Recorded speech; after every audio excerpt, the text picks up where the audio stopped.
Field Book, Entry 1. The Reservoir Commission sent me to survey a valley that drowned 100 years ago.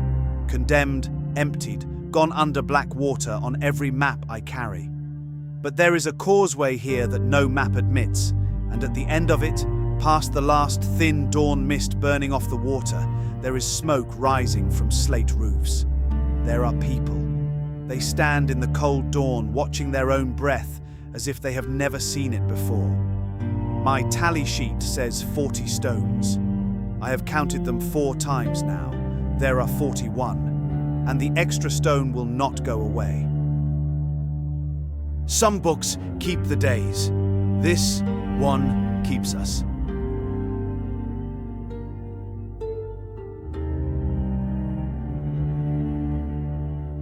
Previously in the Almanac, the keeper Wren Aldous climbed the 41 steps of the bell tower and did what no keeper before her had dared.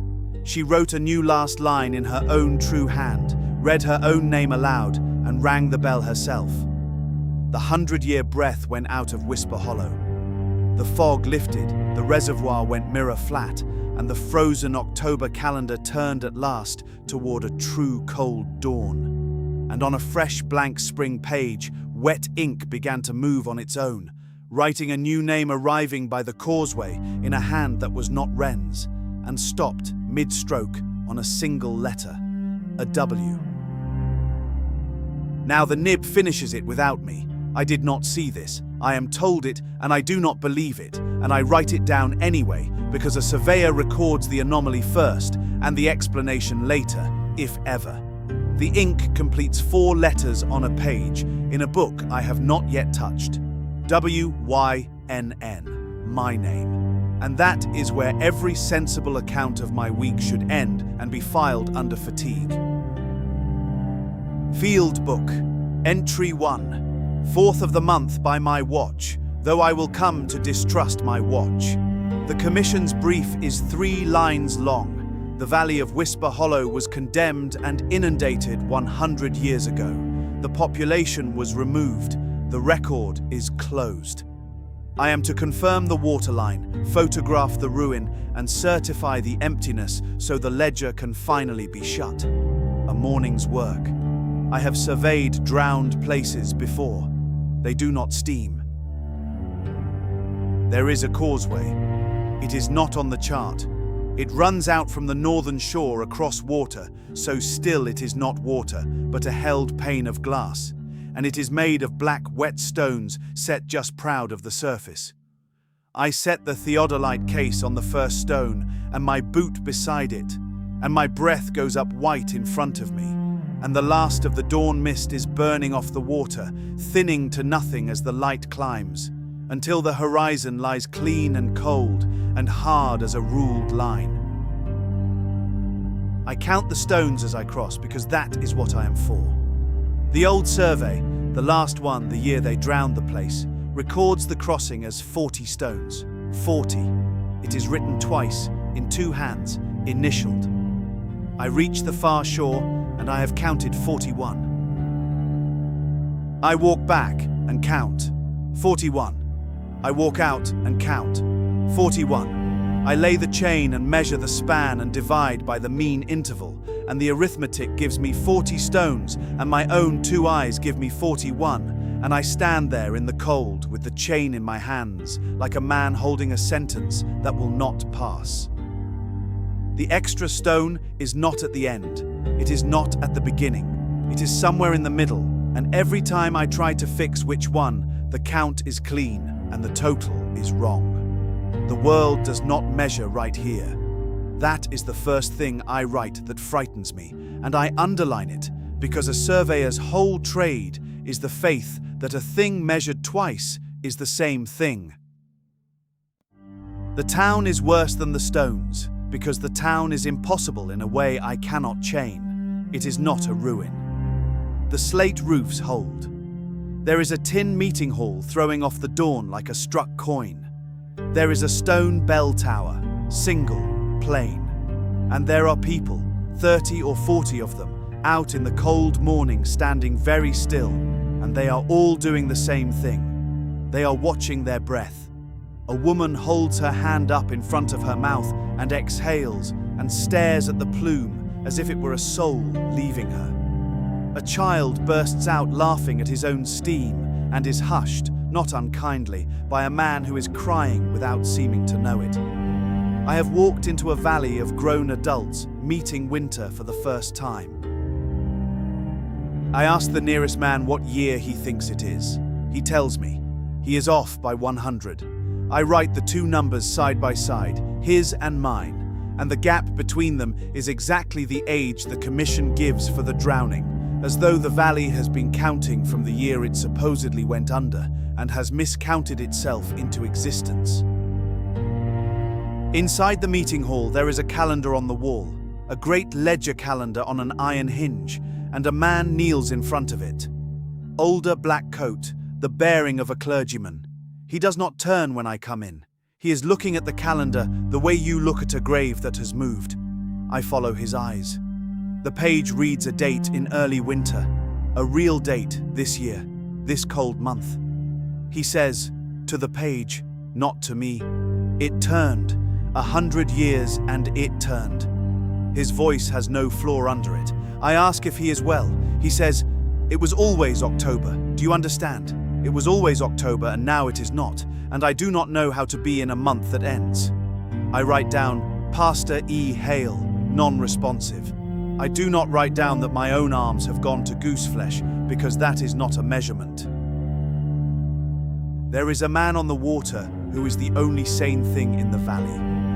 He poles a flatboat across the mirror without hurry, and where everyone else stands stunned in the daylight, he moves as a man moves who has crossed the same water 10,000 times and once, long ago, saw the sea.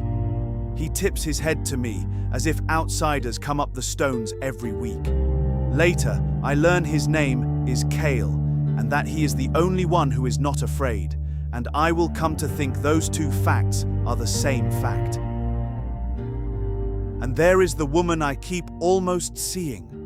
I want to be exact about this because it is the thing I least want to record. She is not among the people. She is in the flat water when I lean to measure the waterline, a keeper's face, calm, looking up at me from under the surface, and I turn, and there is only my own reflection and a drowned spire far out, a broken church steeple leaning up out of the reservoir where the old map swears the church lies fathoms down. I see her again, in the black kettle in the room they give me, a woman's face curved across the metal, and I turn and the room is empty, in the dark window at dusk. Never when I look straight on. Always at the edge, always the same woman, and she has the look of someone trying to tell me something through a great thickness of water. I ask Maris Fenn who she is. Maris keeps the bees. She is the one villager who looked at me when I came up the stones, not with wonder, but with recognition, and under the recognition a dread so plain it stopped me walking. She looks at me now the way you look at a letter you have already read and been afraid of. She will not name the woman in the water. She says only, "You'll want to be gone by week's end, surveyor. Truly, while you still can go." Then she goes back to her hives and tells them something in a low voice, and I have the unscientific certainty that she is telling them about me. Cale names her. I ask him on the shore, and he does not stop coiling his rope. "That's the one who turns the page now," he says. Nothing else, as if it answers anything. "There is a child by the tower who has not spoken since I came. They call her Liz. She stands at the foot of the bell as though waiting for it to do something. She watches me with an attention that has no childhood in it. When I nod to her, she does not nod back. She is listening to something that has not happened yet. They lodge me in the keeper's house, at the keeper's desk, because the keeper is gone and no one will sit there.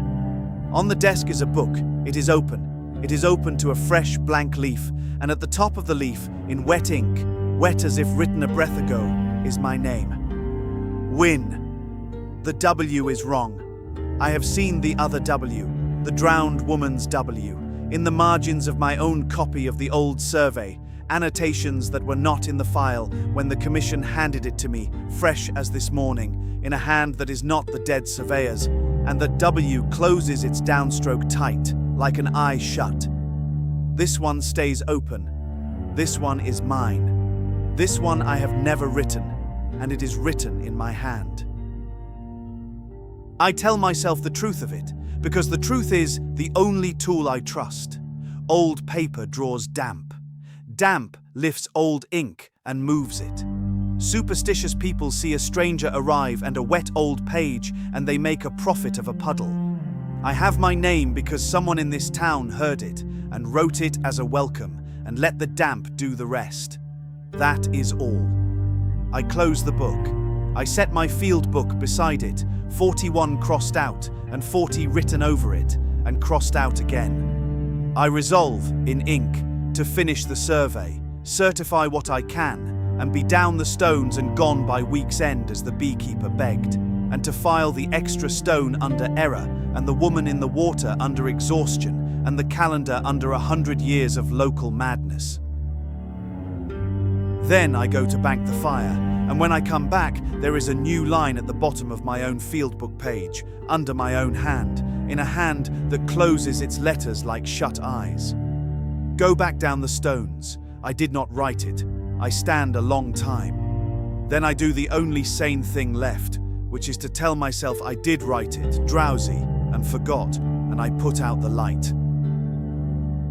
In the dark, the desk scratches, a small dry travelling sound, nib on paper, patient, and it does not stop when I sit up, and it does not stop when I strike a match, because when the match catches there is nothing at the desk at all, only the book, closed as I left it. The scratching is inside the book. I do not open it. I am a coward exactly once in my life, and it is this night. I lie down. I sleep, because the body will betray you into sleep even in a haunted house, and I sleep hard and black and dreamless. I wake at dawn with my right hand cold. The fingers are stained to the second knuckle, black, ink black, dry. The book is open. There is a full entry on the leaf that was blank, a whole day composed in tidy lines, the coming day's weather, hour by hour, and beneath it, the small, ordinary doings of a woman named Ada, who I have never met. That she will mend a coat, that she will quarrel with her husband over the cost of lamp oil, that she will forgive him by dark. A whole life, written forward, written in my hand, the open W, and I remember none of it. I go to the window to prove the weather wrong, because the weather at least is a thing I can measure, and the entry says it will begin at first light, and it is first light, and I look out over the mirror-flat black reservoir and the leaning drowned spire, and out of a sky that has not done this in 100 years, it begins softly, exactly on the line I do not remember writing, to snow.